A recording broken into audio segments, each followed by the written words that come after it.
Assalamualaikum warahmatullahi wabarakatuh. Kami dari kelompok 4 ingin menyampaikan materi tentang media ukur dan kerapatan uji benih. Sebelum itu perkenalkan, nama saya Hoirul Indriani, NPM 22721059. Perkenalkan, nama saya Anita Dartiana, NPM 22721057. Perkenalkan, nama saya Lenita Rozanomi, NPM 22721071. Perkenalkan, nama saya Peteris Tumorang, NPM 22721075. Perkenalkan, nama saya Sony Irawan, NPM 22721078. Saya berasal dari kelas PTKC. Di sini saya akan menjelaskan faktor perkecambahan dan faktor eksternal. Kecambah merupakan hasil pertumbuhan dan perkembangan embrio. Prosesnya dimulai dengan peristiwa inkubasi. Faktor eksternal. Faktor eksternal terbagi menjadi 5. Yang pertama, air atau H2O. Bermanfaat agar tanaman tidak mengalami dormansi, berfungsi untuk menghilangkan inhibitor. Kedua, temperatur atau suhu. Suhu 23-25 derajat Celcius sangat baik bagi tanaman untuk berkecambah. Yang ketiga, oksigen atau O2 sebagai bahan untuk melakukan proses respirasi. Kadar O2 yang baik selama berkecambah berkisar 29%. Penambahan O2 dapat mempercepat perkecambahan. Yang keempat, cahaya mengontrol suhu lingkungan perkecambahan benih, mempengaruhi hormon pertumbuhan auksin. Yang kelima, nutrisi menunjang kelangsungan hidup dan produksi dari tanaman, sumber energi dan sumber materi untuk sintesis berbagai komponen sel. Faktor internal. 1. Dormansi. Fase tidur benih. Terjadi di awal proses perkecambahan. 2. Inhibitor. Zat penghambat pertumbuhan. Inhibitor fisik berupa kerasnya kulit biji sehingga tanaman sulit berkecambah. Inhibitor kimia dari sifat osmotik. 3. Kualitas biji, ukuran dan berat. Ukuran dan berat biji. Kesediaan cadangan makanan. Semakin besar ukuran dan berat pada biji, maka semakin banyak cadangan makanan yang tersedia. 4. Kematangan biji. Semakin matang biji, maka daya tahan biji semakin baik dan kemungkinan tumbuhan hidup lebih besar. 5. Gen. Sifat gen ini akan selalu menurun terhadap keturunannya selanjutnya.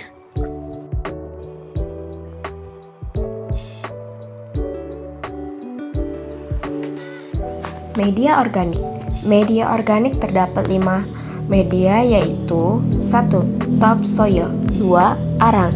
Arang terdapat 4 poin, yaitu kurang baik untuk mengikat air, biasa digunakan pada tanaman anggrek, kemampuan menyerap racun, dan miskin akan unsur hara. 3. Kokopet, mampu menyerap dan mengikat air, memiliki unsur kalium, dan menjaga kelembapan lingkungan sekitar. 4. Serbuk kayu. Serbuk kayu memiliki sifat lunak dan mudah tertembus oleh akar, dan mampu memberikan unsur hara bagi tanaman. 5. Sekam. Sekam mampu menyerap dan mengikat air, membantu drainase tanah, memiliki kandungan kalium, dan digunakan sebagai media tanaman hias. Di sini saya akan menjelaskan media perkecambahan anorganik. Yang pertama, pasir. Sebagai media penyemaian benih, pertumbuhan bibit, dan perakaran stek batang tanaman. Mudah kering, memiliki bobot yang cukup berat, mempermudah tegaknya tanaman, mudah digunakan, dapat meningkatkan sistem aerasi serta drainase tanaman. Yang kedua, ada kerikil. Ada banyak pori-pori makro, digunakan secara hidroponik yang membantu peredaran larutan unsur hara dan udara. Mudah basah dan cepat kering akibat rendahnya kemampuan untuk mengikat air. Yang ketiga, pecahan batu bata. Berfungsi untuk melekatkan akar, menggunakan ukuran kecil 2-3 cm, miskin hara, kebersihan dan kesterilan pecahan batu belum terjamin. Yang keempat, hidrogel, yaitu kristal polimer yang digunakan bagi tanaman hidroponik. Tidak baik untuk tanaman hias berakar keras seperti adenium atau bonsai, dikarenakan pertumbuhan akar tanaman yang mengeras sehingga bisa membuat vas pecah. Yang kelima, tanah liat. Memiliki tekstur halus, lengket, memiliki pori-pori mikro atau berisi kapiler atau udara, sehingga menyebabkan sirkulasi air atau udara menjadi lamban. Berpori-pori kecil sehingga memiliki kemampuan mengikat air yang kuat. Perlu dikombinasikan dengan bahan-bahan lain yang kaya akan unsur hara. Yang keenam, spons. Perlu disiram atau direndam sebagai pemberat agar tanaman bisa tumbuh tegak. Tinggi daya serap air dan unsur hara esensial. Yang ketujuh, styrofoam.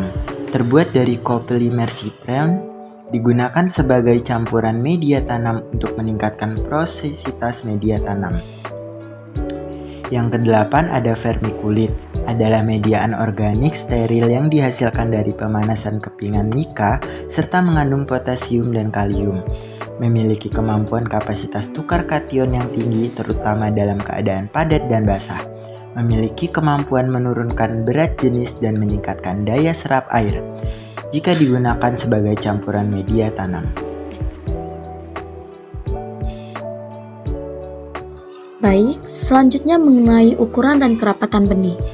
Bagaimana sih pengaruh ukuran biji terhadap pertumbuhan tanaman? Umumnya, benih berukuran lebih kecil menghasilkan bibit berukuran kecil, sehingga kurang kompetitif, mudah terserang penyakit, dan daya hasilnya rendah. Maksudnya, ketika pada benih, misalkan benih kacang panjang, ada beberapa biji yang ukurannya lebih kecil dari ukuran rata-ratanya, maka biasanya itu tumbuhnya tidak optimal. Begitu pula jika ada biji yang ukurannya lebih besar dari ukuran rata-rata, maka tumbuhnya akan melebihi dari ukuran rata-rata benih. Sehingga keduanya ini disebut dengan kecambah abnormal. Seperti yang ada pada gambar di layar gadget teman-teman masing-masing. Untuk mengatasi benih yang abnormal, kita hanya perlu mensortir benih agar benihnya seragam, supaya memudahkan penanaman dengan mesin jika luasannya berhektar-hektar. Selanjutnya, kerapatan benih. Penggunaan kerapatan tanaman pada dasarnya untuk memberikan ruang pertumbuhan tanaman tanpa mengalami persaingan antar tanaman. Menurut Abidin tahun 1984, jarak tanam untuk kerapatan tanam bisa mempengaruhi lingkungan tumbuh dan hasil tanaman. Jadi, semakin rapat jarak tanam, semakin tinggi populasi tanaman sehingga kompetisi antar tanaman untuk menyerap unsur hara dari tanah akan meningkat. Dengan demikian, hasil produksi dari tanaman tersebut akan berkurang.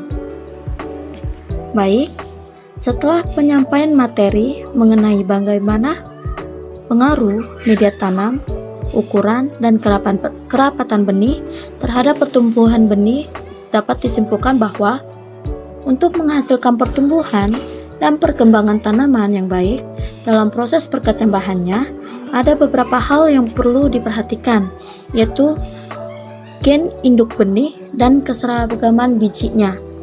Kemudian, media tanam yang digunakan. Sebelum menggunakan dan menentukan media tanam, kita perlu mempertimbangkan karakter dan fungsi dari media tanam.